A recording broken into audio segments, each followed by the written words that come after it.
আলহামদুলিল্লাহ। সম্মানিত মুসল্লিয়ান ইকরাম, আল্লাহ পাক রব্বুল আলামিনের দরবারে লাখো কোটি শুকরিয়া। মহান রব্বুল আলামিন দয়া করে মায়া করে অত্যন্ত ভালোবেসে আমাদের হায়াতকে এই পর্যন্ত দীর্ঘায়িত করে সুস্থ রেখে ভালো রেখে আল্লাহর ঘর মসজিদে আগে আগে এসে সলাতুল জুমার জন্য অপেক্ষমান থেকে নামাজের আগ মুহূর্তে দ্বীনি বিষয়ে আলোচনা করার শোনার তৌফিক দান করেছেন। এজন্য রব্বে করিমের দরবারে শুকরিয়া আদায় করি আলহামদুলিল্লাহ। লক্ষ কোটি দরুদ ও তাসলিমাতের হাদিয়া বর্ষিত হোক বিশ্ব মানবতার মুক্তির আধার সরওয়ারে কায়নাত রাহমাতুল লিল আলামিন মুহাম্মদুর রাসূলুল্লাহ সাল্লাল্লাহু আলাইহি ওয়াসাল্লামের উপর, যে মহান ব্যক্তিত্বের মাধ্যমে আল্লাহ সুবহানাহু ওয়া তাবারাকা ওয়া তাআলা কিয়ামতের কঠিন মুহূর্তে আল্লাহ পাক রব্বুল আলামিন আমাদেরকে খুব সহজেই হাসর মিজান পার করে জান্নাতুল ফিরদাউস নসিব করবেন। সেই মহান ব্যক্তিত্বের উপর হৃদয়ের সবটুকুন মহব্বত ভালোবাসা উজাড় করে দরুদ পড়ি সাল্লাল্লাহু আলাইহি ওয়াসাল্লাম। সম্মানিত মুসল্লিয়ান ইকরাম, আমাদের আলোচনা চলছিল মৃত্যুর প্রস্তুতি, কাফন দাফন, জানাজা ও ইসালে সওয়াব। আজকে আমাদের আলোচনার পঞ্চম পর্ব এবং এই পর্বে আমরা আলোচনা শুনব। গত জুমায় আলোচনা শুনেছি আখিরাতের সফরের জন্য 5টা স্টেশন আমাদেরকে অতিক্রম করতে হবে। 5টা ধাপ অতিক্রম করার পর আল্লাহ পাক রব্বুল আলামিন জান্নাত আর জাহান্নাম নিযুক্ত রেখেছেন, হয়তোবা জান্নাত নতুবা জাহান্নাম। সেই 5টি স্টেশন, 5টা ধাপের প্রথম ধাপ হচ্ছে সাকরাতুল মাউত, মৌতের যন্ত্রণা। যে সাকরাতুল মাউত সম্পর্কে গত জুমায় আমরা আলোচনা শুনেছি। আমরা আজকে আলোচনা শুনব বাকি 4টা ধাপ, 4টা স্টেশন। দ্বিতীয় নম্বর কবরের বাড়ি, কবরের জগৎ। তৃতীয় নম্বর হাসরের ময়দানের লম্বা সময়। চতুর্থ নম্বর আমাল নামা ওজন করা হবে, মিজানে দেওয়া হবে, পাল্লায় দেওয়া হবে। পঞ্চম নম্বর ফুলসিরাত। এই 5টি স্টেশন, 5টি ধাপ অতিক্রম করার পরে আল্লাহ পাক রব্বুল আলামিনের জান্নাত অর্জন হবে। প্রিয় ভাইরা আমার, তো দ্বিতীয় নম্বর হচ্ছে কবরের বাড়ি। কবর, মানুষ মরার পরেই, ইন্তেকালের কয়েক ঘন্টা পরেই মানুষকে কবরস্থ করা হয়, কবরে দাফন করে দেওয়া হয়। এটাই চিরসত্য। যদি মুসলিম হয়ে থাকে তাকে অবশ্যই কবরস্থ করা হয়। এবং এটা এমন এক চিরসত্য, যখন কবরে রেখে আসা হবে। রাসূলুল্লাহ সাল্লাল্লাহু আলাইহি ওয়াসাল্লাম বলেন, বুখারী শরীফের বর্ণনা, 3338 নম্বর হাদিস। হাদিসটি মুসলিম শরীফে এসেছে 2870 নম্বর হাদিস। রাসূলুল্লাহ সাল্লাল্লাহু আলাইহি ওয়াসাল্লাম বলেন, যখন মৃত ব্যক্তিকে কবরে দাফন করে চলে আসা হয়, কবরে রেখে আসা হয়, আত্মীয় স্বজনরা তাকে কবরস্থ করার পরে চলে আসে। যে ব্যক্তিকে দাফন করা হয়েছে সে তার আত্মীয় স্বজনদের ফিরে আসার পায়ের আওয়াজটা শুনতে পায়, যে আমার আত্মীয় স্বজনরা আমাকে দাফন করে ফিরে যাচ্ছে। এমত অবস্থায় 2জন ফেরেশতা সওয়াল জবাবের জন্য, প্রশ্ন উত্তরের জন্য তার কাছে হাজির হন। আল্লাহ পাক রব্বুল আলামিনের হুকুমে রূহটা তাকে আবারও ফিরিয়ে দেওয়া হয়। বুখারী শরীফের বর্ণনা, রাসূলুল্লাহ সাল্লাল্লাহু আলাইহি ওয়াসাল্লামের পিকচার তার সামনে পেশ করা হয় এবং বলা হয়, এই ব্যক্তি সম্পর্কে তোমার কি ধারণা? যদি ব্যক্তি মুমিন হন তাহলে কালিমা পাঠ করে শোনায় দিবেন, ইনি আমাদের রসুল সরকারে দু আলম মুহাম্মদুর রাসূলুল্লাহ সাল্লাল্লাহু আলাইহি ওয়াসাল্লাম। আর যদি মুমিন না হন, কাফির হন, মুনাফিক হন, কাফির মুনাফিক সে তার প্রশ্নের উত্তর দিতে পারবে না, বরং সে বলবে এই ব্যক্তি সম্পর্কে আমার ধারণা তাই অন্যান্য দুনিয়াবাসীদের যা ধারণা ছিল। অর্থাৎ অন্যান্য কাফিররা, অন্যান্য মুনাফিকরা যেমন রাসূলুল্লাহ সাল্লাল্লাহু আলাইহি ওয়াসাল্লামের উপর ধারণা পোষণ করে থাকে, ওই ব্যক্তিরও সেই ধারণা, একই ধারণা। হাদিসের মধ্যে আসছে, এরপরে তাকে ফেরেশতারা লোহার হাতুড়ি দিয়ে এই পরিমাণ আঘাত করবে, জিন্নাত এবং ইনসান ছাড়া, মানব জাতি এবং জিন জাতি ছাড়া সকলেই তার চিৎকারের আওয়াজ শুনতে পাবে। এত জোরে সে চিৎকার দিবে। অন্য বর্ণনায় আসছে, কবরে 3টি প্রশ্ন করা হবে। সর্বপ্রথম মালিক সম্পর্কে, রব সম্পর্কে তাকে জিজ্ঞাসা করা হবে, মান রব্বুক, তোমার রব কে, তোমার প্রতিপালক কে, কে তোমার সৃষ্টিকর্তা, কে তোমার রিজিক দাতা, তোমার মালিক কে। যদি মুমিন হয়ে থাকেন তাহলে তো বলেই দিবেন রব্বি আল্লাহ, আমার প্রতিপালক আমার রব আল্লাহ। রাসূলুল্লাহ সাল্লাল্লাহু আলাইহি ওয়াসাল্লামের পিকচার তার সামনে পেশ করে জিজ্ঞাসা করা হবে, মান হাযার রাজুল আল্লাযী বুইসা ফীকুম, এই ব্যক্তি সম্পর্কে তোমার কি ধারণা যাকে তোমাদের নিকট পাঠানো হয়েছে। যদি মুমিন হয়ে থাকেন তাহলে তো বলেই দিবেন আশহাদু আন্না মুহাম্মাদুর রাসূলুল্লাহ, তিনি আমাদের রাসূল সাল্লাল্লাহু আলাইহি ওয়াসাল্লাম। আর যদি মুমিন না হয় তাহলে উত্তর দিতে পারবে না, বলবে আমি কিছুই জানি না। ধর্ম সম্পর্কে জিজ্ঞাসা করা হবে, তোমার দিন কি, তোমার ধর্ম কি, দ্বীনি আল ইসলাম। যদি মুমিন হয় তাহলে সে ব্যক্তি বলবে আমার দিন, আমার ধর্ম, আমার কালচার, ইসলাম আমার কালচার, ইসলাম আমার ধর্ম, ইসলাম আমার দিন। অন্য বর্ণনায় আসছে, রাসূলুল্লাহ সাল্লাল্লাহু আলাইহি ওয়াসাল্লাম বলেন, যখন কোনো বান্দা বান্দিকে কবরস্থ করা হয়, মুনকার নাকির সওয়াল জবাব করেন প্রশ্ন উত্তরের পরে। যদি মুমিন হন তাহলে ওই ব্যক্তির চোখের দৃষ্টি যতদূর পর্যন্ত যাবে আল্লাহ সুবহানাহু তাবারাকা ওয়া তাআলা তার কবরকে তত দূর পর্যন্ত প্রশস্ত করে দিবেন। আর যদি ওই ব্যক্তি নন মুসলিম হয়, কাফির হয়, মুনাফিক হয়, রাসূল দেখিয়েছেন কবরের দুই পাশের মাটি তাকে এমন ভাবে চাপ দিয়ে ধরবে, এক পাজরের হাড়গুলো আরেক পাজরের ভিতরে এইভাবে ঢুকে যাবে। রাসূল দেখিয়েছে এক পাজরের হাড় আরেক পাজরের হাড়ের ভিতরে ঢুকেছে।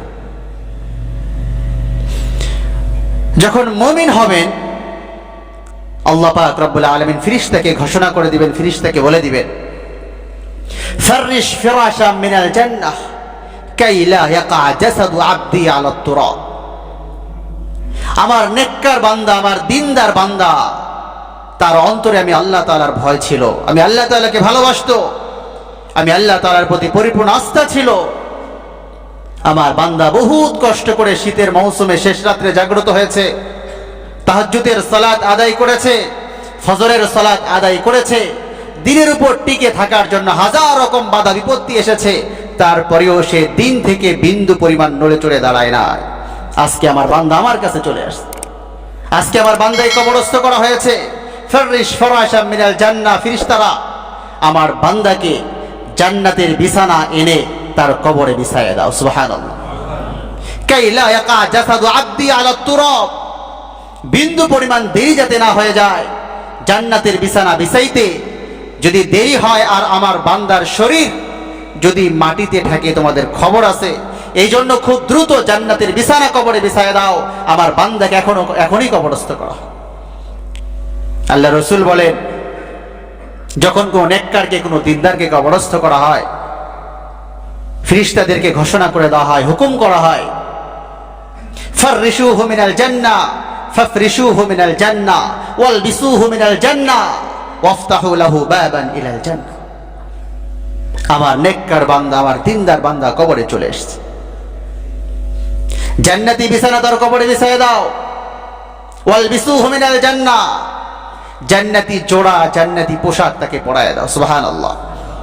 ওয়াফতাহু লাহু বাবান ইলাল জান্নাহ, তার কবরের সঙ্গে জান্নাতুল ফিরদৌসের সঙ্গে সংযুক্ত করে দাও। চিল্লায় এখন সুবহানাল্লাহ। ওয়াফতাহু লাহু বাবান ইলাল জান্নাহ, তার কবরের সঙ্গে জান্নাতুল ফিরদৌসের সরাসরি কানেকশন করে দাও। প্রিয় ভাইরা আমার, যখন মানুষকে কবরে রাখা হয়, আমরা কোরআনুল কারীমের সূরা তাহা এর 65 নং আয়াতে কারিমা তেলাওয়াত করি। মিনহা খালাকনাকুম ওয়া ফিহা নুঈদুকুম ওয়া মিনহা নুখরিজুকুম তারাতান উখরা। আমরা তেলাওয়াত করি মিনহা খালাকনাকুম। আল্লাহ তাআলা কি বলেছেন? মিনহা খালাকনাকুম, এই মাটি থেকেই তোমাদেরকে সৃষ্টি করেছি। মাটির নির্যাস থেকে আল্লাহ পাক রব্বুল আলামিন আমাকে আপনাকে সৃষ্টি করেছেন। মিনহা খালাকনাকুম ওয়া ফিহা নুঈদুকুম, এবং আল্লাহ তাআলা বলেন এই মাটিতেই তোমাদেরকে ফিরে যেতে হবে। ওয়া মিনহা নুখরিজুকুম তারাতান উখরা, এবং এই মাটি থেকে তোমাদেরকে দ্বিতীয়বার আখিরাতের জগতের জন্য তোমাদেরকে আবার ওঠানো। প্রিয় ভাইরা আমার, ওসমান রাদিয়াল্লাহু তাআলা আনহু কবরের পাশ দিয়ে যেতেন আর এত বেশি কান্না করতেন, তাকে বলা হতো জান্নাত এবং জাহান্নামের আলোচনা শোনার পরে আপনি এত বেশি কন্দ্রণ করেন না, কিন্তু যখন কবরের পাশ দিয়ে যান এত বেশি কেন কান্না করে? এত বেশি কান্নার কি কারণ? ওসমান রাদিয়াল্লাহু তাআলা আনহু বলেন, রাসূলুল্লাহ সাল্লাল্লাহু আলাইহি ওয়াসাল্লাম বলেছেন, কবর তো প্রথম বাসস্থান, কবর তো প্রথম স্টেশন। মরার পরে যে ব্যক্তি কবরে ছাড় পেয়ে গেল সে তো সব জায়গায় ছাড় পেয়ে যাবে, আর যে ব্যক্তি কবরে বাধাগ্রস্ত হয়ে গেল, বাধার মুখোমুখি হলো, বাধার সম্মুখীন হয়ে গেল, সামনের ঘাটিগুলোতে আর পার পাওয়ার সুযোগ থাকে।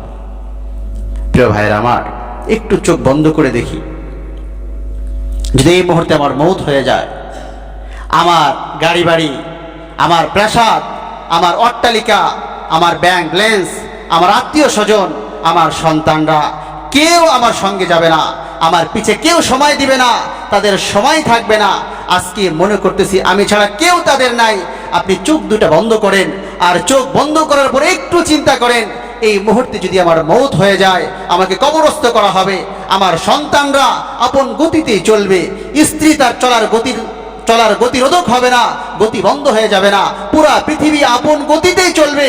সূর্য উঠবে, সূর্য ডুববে, সকাল শুরু হবে, সন্ধ্যা আসবে, দিন আসবে, রাত যাবে, মানুষের ইনকাম উপার্জন বন্ধ হবে না, আমার জন্য মানুষের কোনো কিছু থেকে থাকবে না। আমি চলে যাব, ঠিক আছে, মানুষের আরাম আয়েশ খেল তামাশা হাসি ঠাট্টা সব কিছু চলমান থাকবে, কিন্তু আমি দুনিয়া থেকে বিদায় নিয়ে চলে যাব। চোখ দুটো বন্ধ করে চিন্তা করেন, মনে হচ্ছে আমি ছাড়া আমার সন্তানদের কি অবস্থা হবে, আমি ছাড়া আমার স্ত্রীর কি অবস্থা হবে, আমি ছাড়া আমার পিতামাতার কি অবস্থা হবে, আমি ছাড়া আমার বন্ধু বান্ধবের কি অবস্থা হবে। একটু চোখ দুটো বন্ধ করে মনে করেন যে আপনি মারা গেছেন, আপনি এখন কবরে শুয়ে আছেন। সাধারণত সবাই যেটা করে, কিছু সময়ের জন্য আপনার জন্য ইসালে সওয়াব করবে, আপনার জন্য কুলখানি করবে, আপনার জন্য দোয়া করবে, এরপরে আস্তে আস্তে আস্তে আস্তে আস্তে আস্তে আস্তে আস্তে ভূপৃষ্ঠ থেকে আপনি একসময় মিশে যাবে, কেউ আপনাকে স্মরণ করবে। আজ থেকে 100 বছর পূর্বে যারা দুনিয়া থেকে বিদায় নিয়েছে, আজ থেকে 100 বছর পূর্বে যারা দুনিয়া থেকে বিদায় নিয়েছে, আপনার পরদাদা তাদের দাদা, তাদের বাপ দাদা, আত্মীয় স্বজন, কয়জনকে আমরা আপনার স্মরণ করি বলে? আমি আপনি কয়জনকে স্মরণ করি?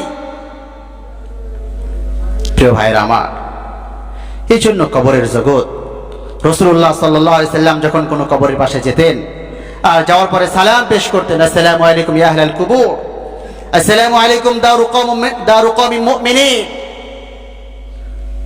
আল্লাহ রাসূল বলতেন, আল কবরু রাউযাতুম মিন রিয়াজিল জান্নাহ আও হুফরাতুম মিন হুফারিন নার, রাওয়াহু তিরমিজি, 2460 নম্বর হাদিস।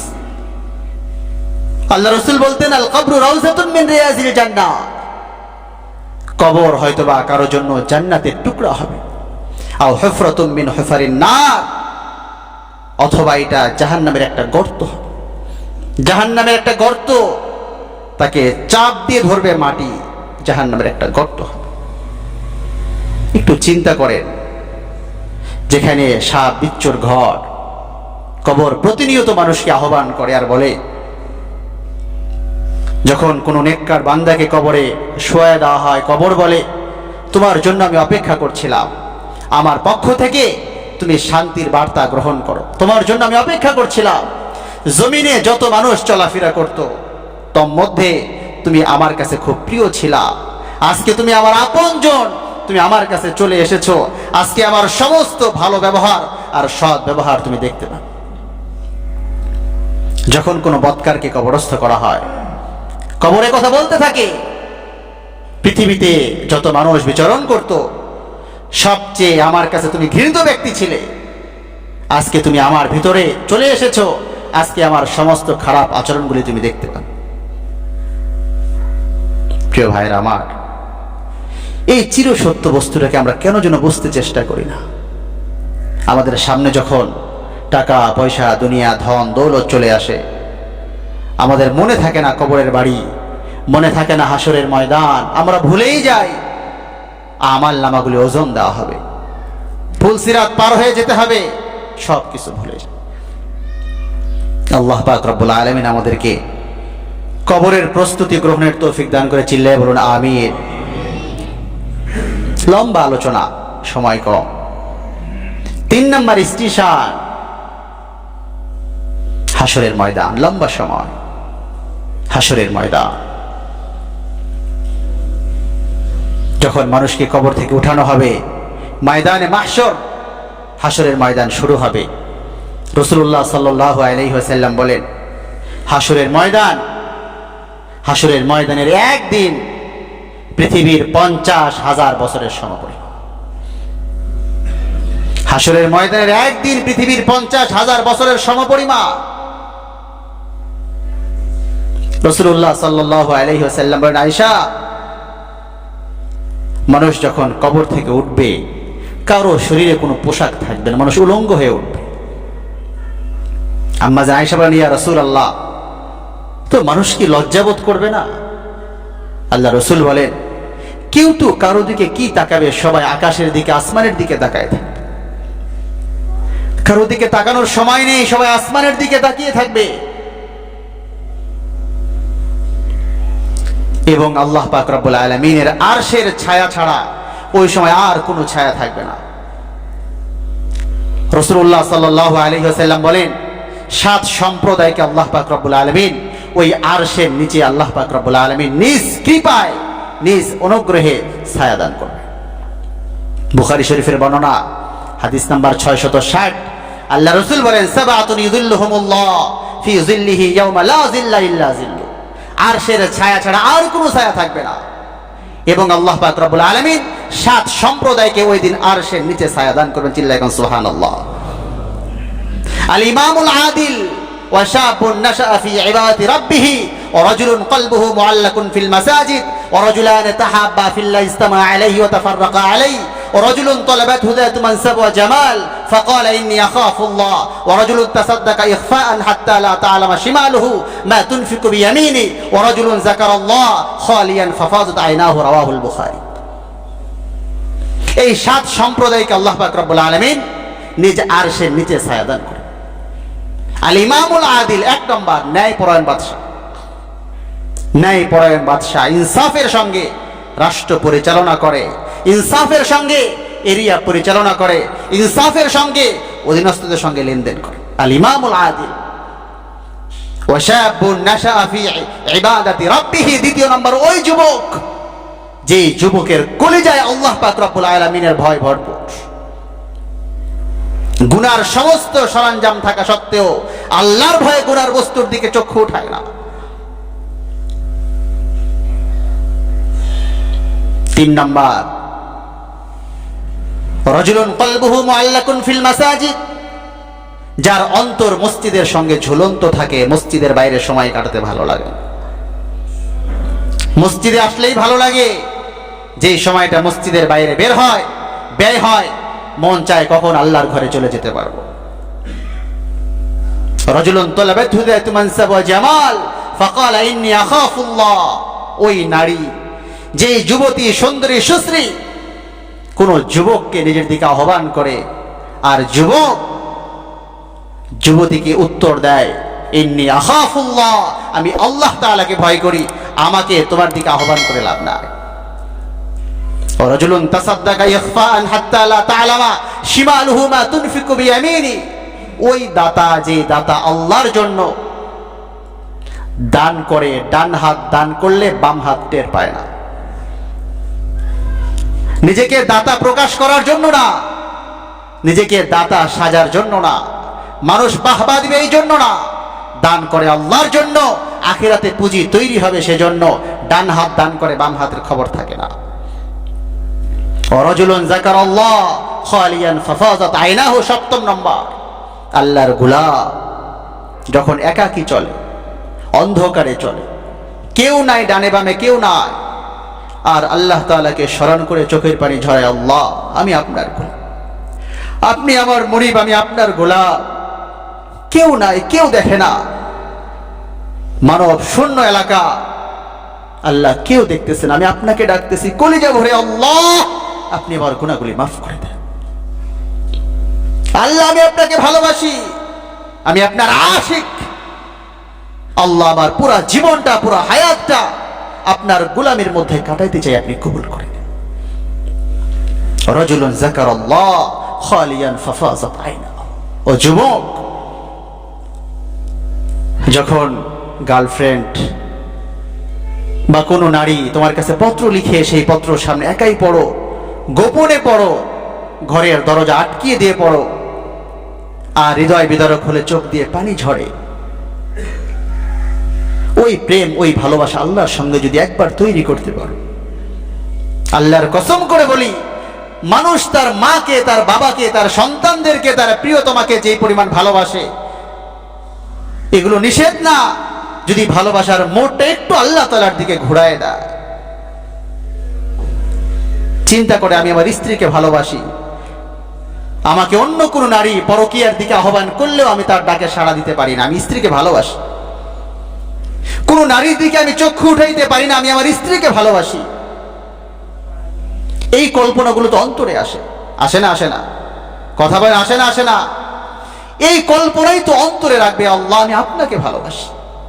দুনিয়ার কে দেখলো বা দেখলো না এটা বিষয় না, কে শুনলো বা শুনলো না এটা আমার দরকার নাই, কে বুঝলো বা বুঝলো না এটা আমার বিষয় না, কে ভালো বললো বা খারাপ বললো এটা বিষয় না। আল্লাহ আমি আপনার কাছে ভালো হতে পারলাম কিনা, আল্লাহ আমি আপনার প্রকৃত গোলাম হতে পারলাম কিনা, আল্লাহ আপনি আমাকে পছন্দ করলেন কিনা, এটাই হচ্ছে আমার বিষয়।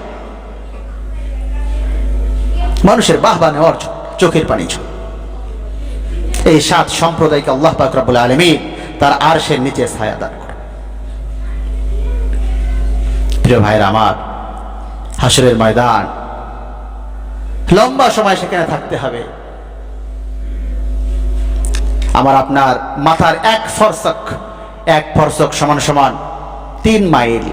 3 মাইল উপরে সূর্য থাকবে, 3 মাইল উপরে, লক্ষ লক্ষ মাইল দূরের সূর্য, এর তাপ গরমের মৌসুমে সহ্য করতে পারি না। 3 মাইল উপরে থাকবে সূর্য, পায়ের নিচে থাকবে তামা। আল্লাহ রসুল বলেন, ঘামতে ঘামতে ঘামতে কেউ ঘামের উপর সাঁতরাবে, কারো কোমর পর্যন্ত ঘাম হবে, কারো গলা পর্যন্ত, কারো বুক পর্যন্ত হবে। কেমন হবে অবস্থাটা ওই দিনের? ওই দিন কেউ কাউকে চিনবে না। সূরা আবাসা 24 থেকে 34 পর্যন্ত আয়াতগুলি তিলাওয়াত করে। ইয়াউমা ইয়াফিরুল মারউ মিন আখি ওয়া উম্মিহি ওয়া আবি ওয়া সাহিবাতিহি ওয়া বানি লিকুল্লি ইমরিইন মিনহুম ইয়াওমা ইদিন শা'নু ইগনি ওয়াজুহু ইয়াওমা ইদিন মুসফিরা দাহিকাতুন মুস্তাবশিরা ওয়া ওয়াজুহু ইয়াওমা ইদিন আলাইহা গাবারা তারহাকুহা কাতারা উলাইকা হুমুল কাফরাতুল ফাজর। কেউ কাউকে চিনবে না। ইয়াউমা ইয়াফিরুল মারউ মিন আখি, ইয়াউমা ইয়াফিরু, ইয়াউম সেই দিন, হাসরের ময়দান, আল মারউ মিন আখি, মানুষ তার ভাই থেকে ভেগে যাবে, ভাইয়ের পরিচয় দিবে না। ওয়া উম্মিহি ওয়া আবি, পিতা থেকে মাতা থেকে ভেগে যাবে। ওয়া সাহিবাতিহি ওয়া বানি, স্ত্রী থেকে সন্তানদের থেকে ভেগে যাবে। কেউ কারো পরিচয় দিবে না। সন্তান গিয়ে মায়ের কাছে বলবে, মা একটা নেকির জন্য বাধাগ্রস্ত, একটা নেকি দিলে আমি জান্নাতে চলে যেতে পারবো। মা বলবে, বিয়েই তো হয়নি, সন্তান আসলো কই থেকে? বাবা সন্তানের কাছে গিয়ে বলবে, সন্তান তোকে এত কষ্ট করে লালন পালন করেছি, নিজে না খেয়ে তোকে খাইয়েছি, বুকে ধারণ করে রেখেছি, তোকে কষ্ট পেতে দেই নাই, একটা নেকির জন্য বাধাগ্রস্ত, একটা নেকি দিলে আমি জান্নাতে চলে যেতে পারি। সন্তান বলবে, বাবা আবার কে? বাবা তো ছিলই না দুনিয়াতে, বাবা কে আবার? ওয়াসাহিবাতিহি ওয়া বানি লিকুল্লি ইমরিইন মিনহুম ইয়াওমাইদিন শা'নুন ইউগনি। মানুষ নিজের চিন্তায় ব্যবহার থাকবে, সকলকে পাগল করে দিবে চিন্তায়, নিজের চিন্তা। লিকুল্লি ইমরিইন মিনহুম ইয়াওমাইদিন শা'নুন ইউগনি ওয়াজুহু ইয়াওমাইদিন মুসফিরা দাহিকাতুম মুস্তাবশিরা। ওই দিন কিছু লোকের চেহারা এমন হবে যাদের চেহারা হাস্যোজ্জ্বল হবে, আলোকিত হবে, চেহারায় নূর চমকাবে। ওয়াজুহু ইয়াওমাইদিন মুসফিরা দাহিকাতুম মুস্তাবশিরা ওয়াজুহু ইয়াওমাইদিন আলাইহা গাবারা তারহাকুহা কাতারা উলাইকা হুমুল কাফারাতুল ফাজারা। কিছু মানুষের চেহারা এমন হবে যাদের চেহারা ধুলায় ধূসরিত থাকে, লোকে দেখলেই বুঝবে, দেখলেই চিনবে লোকটা জাহান্নামী। ঠিকানা জাহান্নাম, জান্নাত ঠিকানা না। যদি এতটুকু হতো তাও তো মানা যেত। ভাই ভাইয়ের সঙ্গে দ্বন্দ্ব থাকে, ভাই দূরে সরে গেছে, সন্তানরা স্বার্থের জন্য বাবার সঙ্গে সম্পর্ক রাখে, সন্তান ভুলে গেছে, পিতামাতা সাথে নাই, বন্ধু বন্ধুর পরিচয় দিচ্ছে না, এতটুকু হলে তো মানা যেত। এতটুকুই না।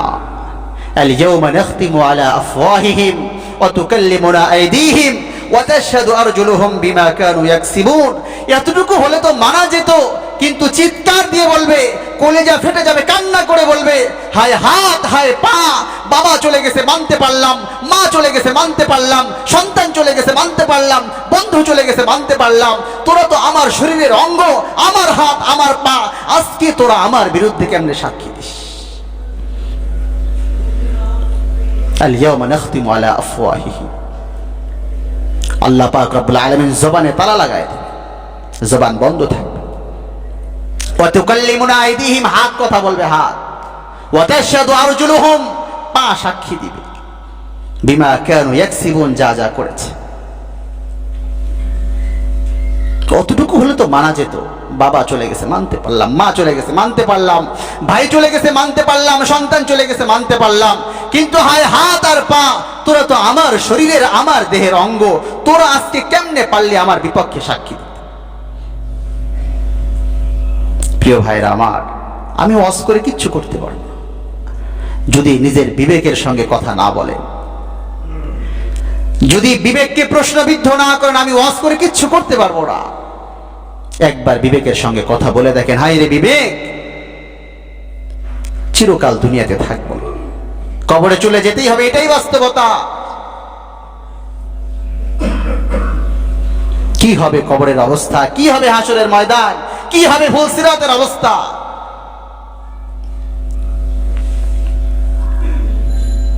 রাসূলের সুন্নতের উপর দৈনিক আঘাত করতেছি, ছুরি চালাইতেছি, আল্লাহর হুকুম দৈনিক লঙ্ঘন করতেছি, রাসূলুল্লাহ সাল্লাল্লাহু আলাইহি ওয়াসাল্লামের ইজ্জত নিয়ে সিনেমেরা খেলা হচ্ছে। আমি মুসলমান, আমার জবান দিয়ে দুই একটা কথা বের হয় না, দুই একটা কথাও বের হয় না। চিন্তা করি, নিজে বাঁচলে বাপের নাম, দরকার নাই, নিজে ভালো থাকলেই ভালো। কিন্তু কিয়ামতের কঠিন মুহূর্তে, হাসরের ময়দান, বুখারী শরীফের বর্ণনা ৭১৪০ নম্বর হাদিস, লম্বা হাদিস, লম্বা হাদিস।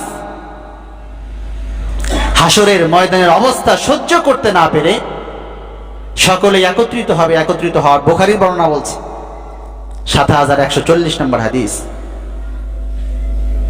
সকলে একত্রিত হবে, এরপরে চিন্তা করবে সাইয়্যিদুনা আদম আলাইহিস সালামের কাছে যাওয়া যাক, তাকে গিয়ে বলি আল্লাহ পাক রব্বুল আলামিনের রাগকে ঠান্ডা করা যায় কিনা। সাইয়্যিদুনা আদমকে গিয়ে বলবেন, আব্বা আপনি তো আমাদের সকলের আদি পিতা, একটু ব্যবস্থা করেন। আল্লাহ তাআলাকে বলেন, হয় জান্নাত নতুবা জাহান্নাম, যেটাই হোক, কিন্তু হাসরের ময়দানের এই কষ্ট আর সহ্য করতে পারি না, এই কষ্ট সহ্য করতে পারি না। আদম আলাইহিস সালাম বলবেন, আমার কিচ্ছু করার নাই, আমি আমার নিজের ভুলের জন্য আজকে অনুতপ্ত, আমার কিচ্ছু করার নাই, আমি কিচ্ছু করতে পারবো না। তোমরা সাইয়্যিদুনা নূহ আলাইহিস সালামের কাছে যাও।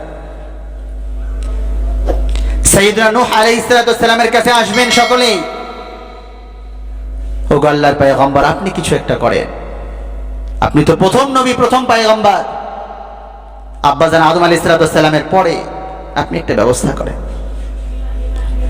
নূহ আলাইহিস সালাম বলবেন, আমার কিচ্ছু করার নাই, ওই যে আমার সন্তানের জন্য আল্লাহ তাআলার কাছে আরজি করেছিলাম, এটা আমার কাছে ভুল মনে হচ্ছে, আজকে আমি বড় অনুতপ্ত, আমার কিচ্ছু করার নাই।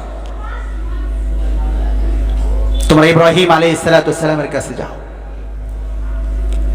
ইব্রাহিম খলিলুল্লাহ, মুহাম্মদ হাবিবুল্লাহ, পার্থক্য আছে। খলিল, খলিল মানেও বন্ধু, হাবিব মানেও বন্ধু, পার্থক্য কি জানেন? খলিল বলা হয় এমন বন্ধুকে যিনি নিজে আশিক হন, আল্লাহ তাআলা মাশুক, আর ইব্রাহিম, সাইয়্যিদনা ইব্রাহিম আলাইহিস সালাম আশিক, আল্লাহর জন্য ইব্রাহিম পাগল। আর হাবিব বলা হয় যার জন্য অপর ব্যক্তি পাগল হন, অর্থাৎ স্বয়ং আল্লাহ তাআলা নিজেই রাসূলুল্লাহ সাল্লাল্লাহু আলাইহি ওয়াসাল্লামের জন্য পাগল। চিল্লায়া বলেন আল্লাহু আকবার। মুহাম্মদ হাবিবুল্লাহ, আল্লাহ যারা আশিক।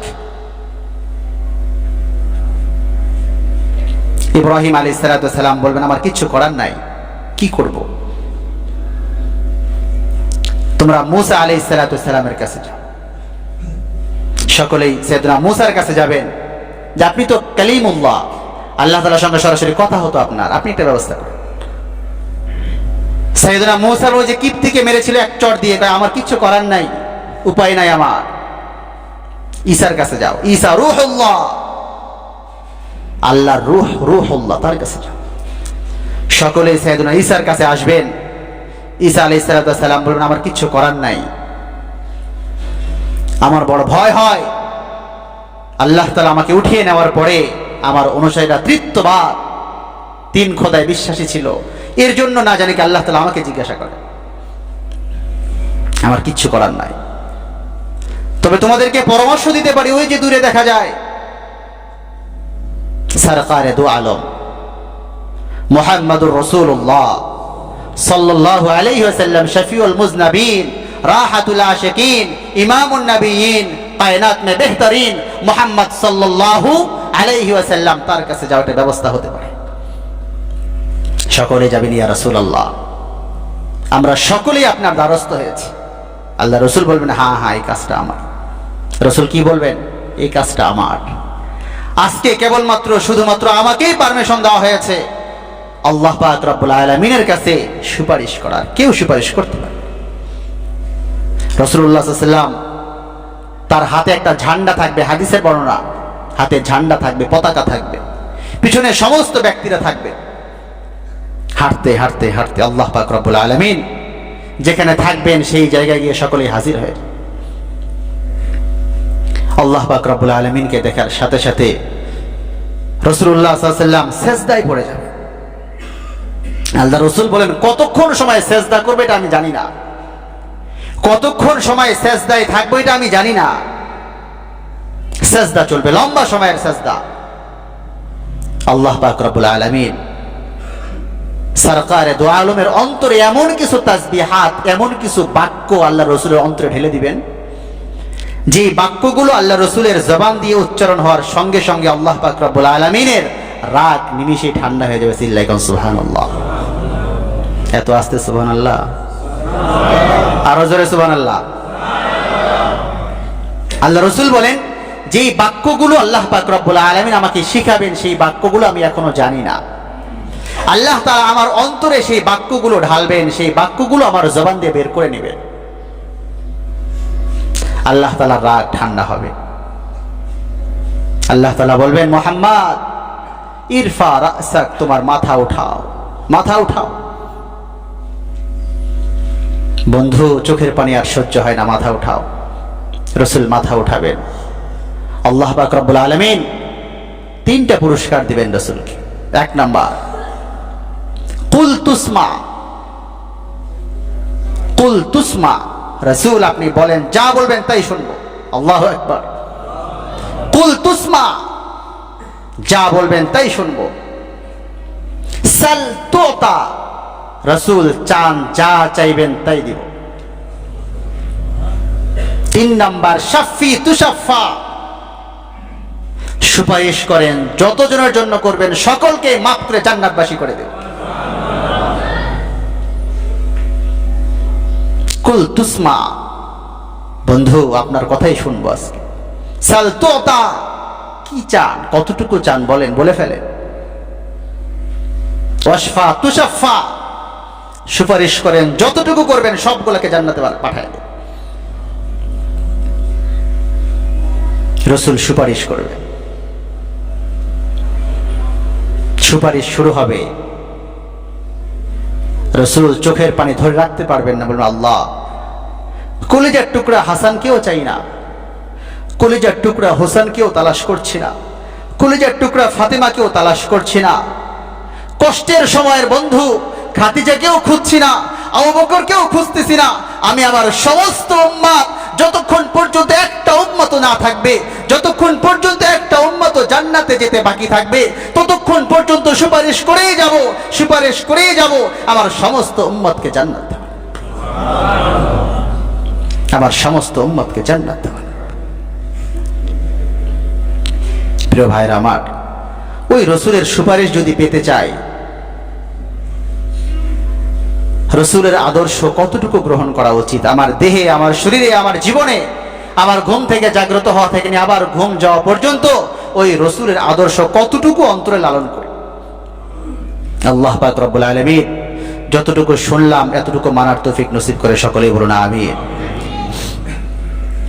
আরো থেকে গেল 2টা, আমলনামা ওজন দেওয়া হবে আর ফুলসিরাত। এরপরে তো আছেই মারা যাওয়ার পরে কি করণীয়, কবর কিভাবে খুঁড়বো, গোসল কিভাবে দেওয়াবো, কাফন কিভাবে কাটবো, শোনার দরকার আছে না নাই?